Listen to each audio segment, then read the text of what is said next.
25 વર્ષથી નર્મદાની કેનાલોનું નેટવર્ક બનતું નથી।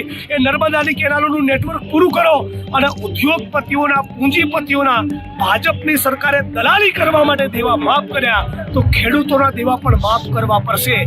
એક નહીં 17.5 વાર માફ કરવા પડશે। ખેડૂતોની સમસ્યા, ખેડૂતોએ અત્યારે જે લીલા દુકાળ જેવી પરિસ્થિતિ બાદ જેટલું બધું ગુમાવ્યું છે, એટલે અમે ખેતરે સૌરાષ્ટ્રના જે ખેતરે ગયા બધા જ ખેડૂતોની એક જ સમસ્યા છે કે બધું જ પલળી ગયું છે। ટેકાના ભાવે સરકાર આ ખરીદવાની નથી અને જે રાહત પેકેજ આપ્યું છે એ રાહત પેકેજમાં વીઘે જેટલા પૈસા આપે છે એટલો તો અમે ખર્ચ ડબલ કરી દીધો છે, ટ્રિપલ કરી દીધો છે। ખેડૂત બધું જ ગુમાવ્યા પછી પણ હજી રવિ પાક માટે તૈયારી કરી રહ્યું છે અને સાથે જ વિપક્ષ વિરોધ કરી રહ્યા છે। એટલે આમ આદમી પાર્ટી અને કોંગ્રેસ સતત એક પછી એક કાર્યક્રમો કરી રહ્યા છે। આમ આદમી પાર્ટી સંમેલનો કરી રહ્યા છે, કોંગ્રેસ એક ખેડૂત આક્રોશ યાત્રા પર નીકળ્યા છે। સૌરાષ્ટ્ર આખું ફરવાની વાત હતી, સોમનાથથી શરૂઆત કરી હતી, દ્વારકા પહોંચવાના હતા, સુરેન્દ્રનગર પહોંચી યાત્રા, એના પછી ત્યાં જિગ્નેશ મેવાણી પણ જોડાયા યાત્રામાં। શક્તિસિંહ ગોહિલે જ્યારે પ્રેસ કોન્ફરન્સ કરી હતી ત્યારે એમને સ્પષ્ટ કહ્યું હતું કે અમે એક એક કરી અને બધા જ નેતા વિસ્તાર પ્રમાણે અલગ અલગ વિસ્તારોમાં જોડાઈશું। લાલજી દેસાઈ સતત આ યાત્રામાં ફરી રહ્યા છે, પાલ આંબલિયા પણ ફરી રહ્યા છે, જિગ્નેશ મેવાણી સુરેન્દ્રનગરની યાત્રામાં જોડાયા એના પછી સરકાર સામે બહુ જ બધા સવાલ કર્યા। ન માત્ર ખેડૂતો માટે, પશુપાલકો માટે, ભાગ્યા જે હોય છે ખેડૂત જે ખેતરમાં કામ કરતા હોય છે એના માટે સરકાર કંઈ જ નથી કરી રહી એ વાત પણ એમને કરી। સુરેન્દ્રનગરની યાત્રાથી આવેલા એ દ્રશ્ય પર કરીએ નજર, સાથે જ જિગ્નેશ મેવાણીએ સરકાર પર પ્રહાર કરતા શું કહ્યું તે પણ સાંભળીએ।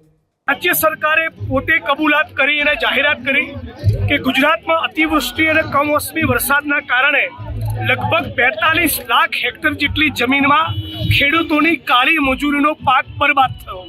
સરકાર પોતે કબૂલ છે, રાજ્ય સરકારનું પોતાનું બજેટ લગભગ 4 લાખ કરોડનું છે અને છતાં મશ્કરી કરતા હોય એમ ખાલી 10,000 કરોડના પેકેજની જાહેરાત કરી છે।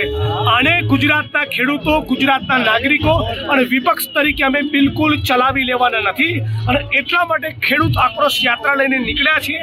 આ યાત્રાનું સમાપન 13 નવેમ્બરે દ્વારકામાં થશે।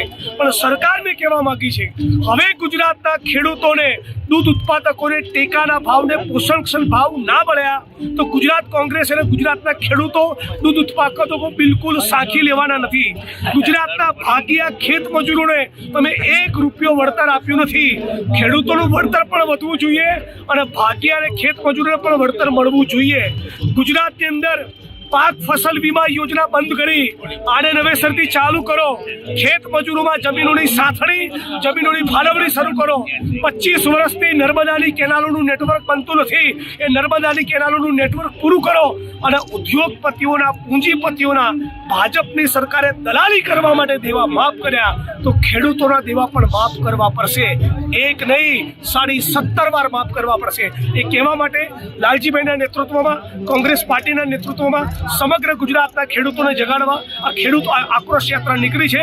બધા સાથે મળીને કહો, કિસાન એકતા જિંદાબાદ, કિસાન એકતા જિંદાબાદ, ગુજરાતના ખેડૂતોનું દેવું માફ કરો, માફ કરો, માફ